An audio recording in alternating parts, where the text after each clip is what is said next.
Welcome back.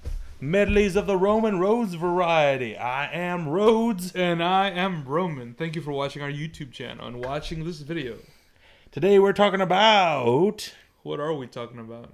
when can you kill? And we're going to start with snakes. So, When can we kill snakes? When are you, do you know that when are you allowed to kill a snake?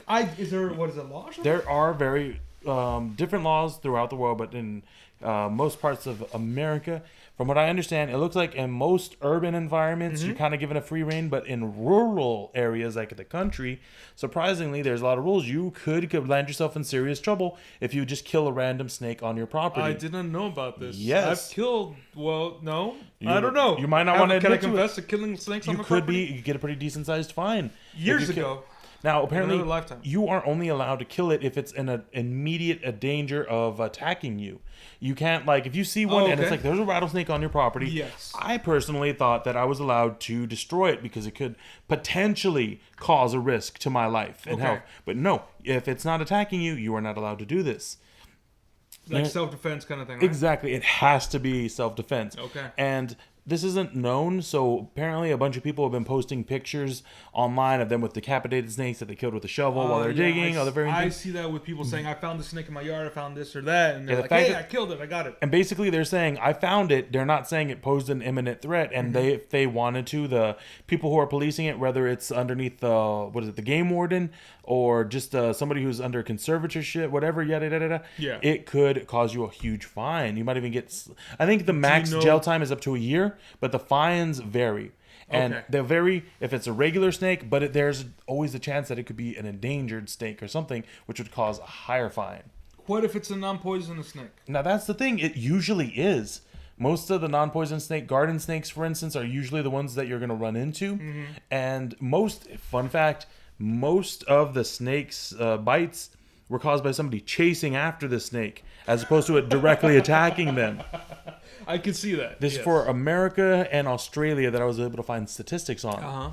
And, okay, say you are bitten by a snake. Yes. Apparently, what I'd heard as the common wisdom was to chase after it so you could get it and, they can make an anti-venom for it. Do not do this. And as I said it sounds... You could have killed faster. So the story I found was a nurse in the ER, and a man had apparently been bitten 24 times. Oh my God. By a snake. And now this was caused because he was trying to catch it. Yeah. Now, the thing is, I believe most of the snake bites were on his arm, and he thought he'd been bitten on the foot. He had not. It was a regular, he stepped on a nail or something, saw a snake, and then caused himself to be bitten several more times. Initially. No, he just panicked and saw a snake, and it made logic to him to go get it, and he went to go get it, and he got bit a lot. I'm trying to remember if I don't remember if he lived or died, but I do remember they said it caused a lot of damage to his heart, the venom. That's the question I was going to ask, if there was any permanent damage. And I did not know that a lot of the poisons that certain types of snakes have, most poisonous ones, or venomous, I think it's more I don't remember, because there's a different effects that poison versus venom has, and there's different types. But basically, even if you survive it, it can cause a lot of damage to your body, to the initial bite, or if it gets into your bloodstream, to the arteries. I heard of a man who got bit on his... Is the forearm? Yes. And basically kind of rotted out the muscle, and it just damaged all the muscle he had here in his arm. That doesn't mean that'll happen to you, but it depends on the snake. Yeah, just avoid the snakes. Even if it bites you, trust that they'll have anti-venom there, and trust that it'll be worse for you if you get bit more. Yeah. Because there's always a chance it didn't inject venom. They can choose to just bite you. And unless it's from what I understand, the smaller the snake, the more dangerous it is because they're more likely to inject all their venom into you, whereas the older, more mature snakes will regulate it because they're trying to distribute it to bite other things. I had heard that size thing about scorpions. I don't know if that... I've heard it about rattlesnakes. The smaller the scorpion, the more poisonous it could be, or the more... the more it shoots into you. So I've heard. And I've heard the same thing with snakes. That makes sense to me. And so that's basically when you are allowed to kill a snake. So don't kill us. So it's best to not kill it. Don't kill any snakes on your property. If you're being attacked by it, you get a bit of a pass. Yeah. But that's about the extent of it. So go the other way when you see a snake. And now in the summer approaches, I know there's going to be a lot of rattlesnake sightings around here. Yeah. Oh, now this one's more of a general one. When you're allowed to kill, and it would include snakes, but also rabbits, I believe foxes and birds and other types of things. Basically pest animals. Now the thing is, you're actually given a little bit more of a leeway with those. If you have, what is it, like a garden or something, as I understand it, and you kill one of those animals, now don't take me for a legal expert on this. It's a general term, and every state is different. Counties can be different. So it's super regional and it's super specific, and it's even specific to the types of animal. But I was surprised to find that in general, you get a bit of a pass for a lot of things if you actually have like vegetables growing, or if you have if there's like animals, some property that's going to be directly damaged by these creatures. Exactly. Okay.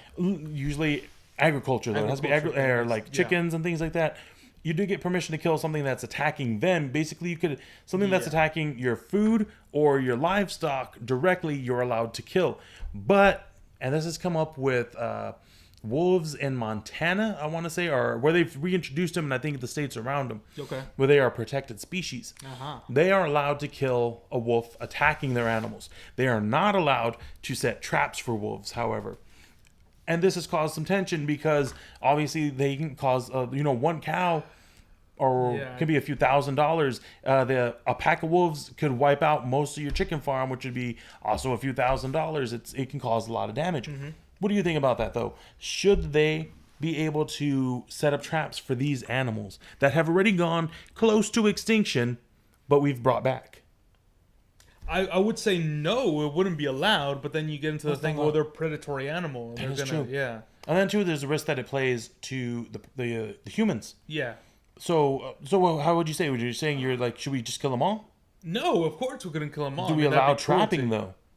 And the thing with trapping is you always got to worry that you're not going to catch the animal that you're going after. Exactly. You could even hurt a person. Yeah. It's a difficult one. Huh. Right? Because think about this. You set a trap on your huge farm, or not a huge farm. It's like, let's say a Texas-sized farm, which is like, maybe a mile or two around. It sounds huge, and it is, but I know a lot of people who have property that size. Yeah. Your animals are getting attacked, be it foxes or chickens. Specifically, I actually had a friend who, I'll see if I can get her to link the video. She set up a video to watch her chickens and caught a 3-legged fox killing one. Really? Yes. Wow. The funny part, not funny part, but I guess she had a cat, and the cat liked teasing the chickens. It was just within the view of the camera, so it's like this cat just sitting still and a fox looking around, and then it digs into the cage to kill the chicken. But foxes will also kill cats. It was just, I guess, smart enough to like hide, or maybe it didn't notice it. But the fact that it was missing a leg, and it looked like a pretty clean chop, but admittedly it could have healed, makes me think that it had been caught in a trap before. Like chewed off its leg or something? Exactly. And escaped? Yeah, or just gotten a clean bite off of it. Jeez. So you set up, like how you would, the person set up some traps. That seems to make sense, but I guarantee you there's a bunch of regulation you don't know about that could get you into serious legal trouble. Because all it takes is you forgetting about it, somebody accidentally walking into it, and you might say, well, it's my property, and they shouldn't be walking onto it. And while that is true, you could still be held legally responsible. That would be unnecessary harm. Exactly. I've heard of people who didn't get, there's a type of house insurance you can get where basically if somebody gets hurt at your house, they can sue you. And the instance was these kids were breaking over, and it was Texas. Yeah. Breaking into a guy's yard, and they'd been going to use his pool. So he set a fence specifically to stop them from using his pool. Now, if he'd just set up a fence and they'd hurt themselves, apparently that'd be one issue, and he'd still be liable for some damages, kind of. Okay, they said it's all about what you can argue. Because he set it up, and it was known that he set it up just to keep these kids out. One of them hurt themselves on it, and because he'd set it because it was its intended purpose, he got an even bigger fine. Really? Because it was doing its intended job. Trying to protect his property. Yeah. Because you could always argue. I mean, you could argue any point you want in court, but the idea is, I guess, like that it caused damage to them, and they're like, oh well, if he didn't want it to hurt them and just to keep them out, they argued that it could be lower instead of like higher, where like a kid fell off, he caused damage. So, like I said, it's all about what you argue. Their argument is if it was just to keep people out, it would be like super low, but because it was actually functional, and it was like a good, I want to say 6 feet or so up. Then, and the kid fell off and hurt himself because he landed wrong. Well, that's the man kids. That's kids' responsibility or kids' fault. I mean, but because he knew that kids went there, and because he set that up to stop. Wait, how old was the kid? He was a teenager. I'm gonna say he was 16 to 17. That's what he was closer to an adult. Yeah. But the law be what it be, and that doesn't matter as long as you got a lawyer that can argue the point. Were those kids charged with anything? Like trespassing or anything? I don't remember. The story didn't say directly, but that makes me think that they didn't. And even if they'd been charged with something, they got money to use off of that. Man. And last but not least, what's the last? I was going to say, I mean, how would you be able to protect your yard or protect your property? That's basically the fact that there's insurance for this specifically, anticipating that somebody's going to hurt themselves on your property. That. Okay, side story. Just to show a little bit how ridiculous litigiousness can be. Mm-hmm. There was a woman. I want to say England or America, but basically, she went to go visit her nephew, or he came to visit her. Something. Mm-hmm. He jumped up to give her a hug, and she'd gone through surgery, and it hurt her back. I heard this story. Where did I hear this story? Maybe we talked about this before. We did, but to touch back on it, the leading story was that she was suing him. That's not what happened. He hurt her. Oh no, she was hurt because she was trying to pick him up. She went to go get it looked at. That's no problem. She had insurance. The insurance is paying for it. But they're like, well, how'd you get hurt? And she's like, oh, my nephew, blah, blah, blah. And they're like, okay, well, then he has to pay for it because we don't want to. So they sued the parents. So the insurance company is the one who did that. And this kid was like, what, 4 or 5 or something? Yeah. And now, obviously, they're not truly suing him. They're suing the parents because he was responsibility. But the thing is, she didn't want them to do that. And she couldn't get them to stop. She couldn't say, no, I won't. She tried and everything, but they're like, no, it's already been paid for. This is we want our money. Basically, they were suing them to get their money back. The insurance company was suing them because they didn't want to pay for this thing. That's ridiculous. Ridiculous. That's why you get insurance in the first place, to pay for things. Yeah, well, I mean, it did. It just was making someone else pay for it. Next and last but not least, when are you allowed to kill the peoples? Do you know when you're allowed to kill the peoples? When they're attacking you.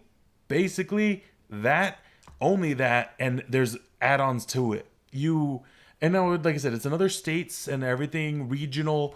There's like the House, the blah, blah, blah, blah, blah, blah, blah.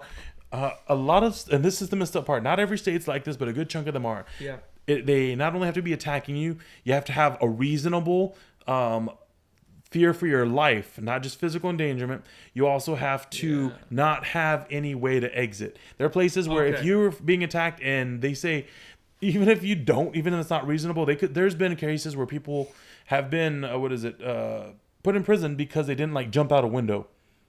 Yeah. They said, man, everything matters about the lawyer you could afford, but basically in a lot of states you have the expectation of fleeing from the person. Yeah. Something like that. Like if you continue to even just fight him, sometimes you could be sued. And it's not by the person. It could be by the state. Now, basically, there's addendums to this law. The South there is totally different. Texas and Florida especially have very different laws. There's parts, I believe, there are different laws in Texas and Florida, but they basically have a similar effect. There's I think stand your ground laws.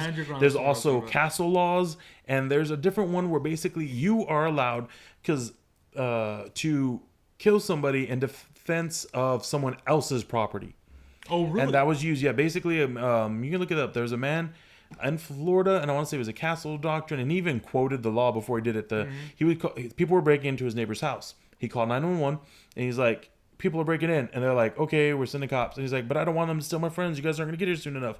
Don't want them to steal my friend's stuff. And I'm like, okay, just chill out. No one needs to lose their life. He's like, I got a gun. I'm going after them. Something about, I don't remember what he said, but basically, he shot after some people who were fleeing. Now, normally, like I said, that's a lot of, in most laws, it's like if you shoot at somebody, they better be attacking you in the moment. If they're far away from you, but maybe they got a weapon, that might be one thing. If they're running away, that's totally different. If you were in zero danger to begin with or something else, super sued. But because of these laws, you're allowed to do that. What do you think about that? That cool? We good? And I guess that makes you want to maybe asking you personally too, I guess. Yeah.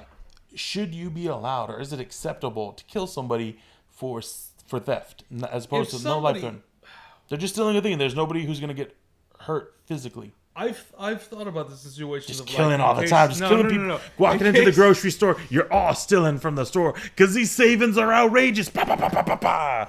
No, you know, there's one thing that I've been thinking about. Working in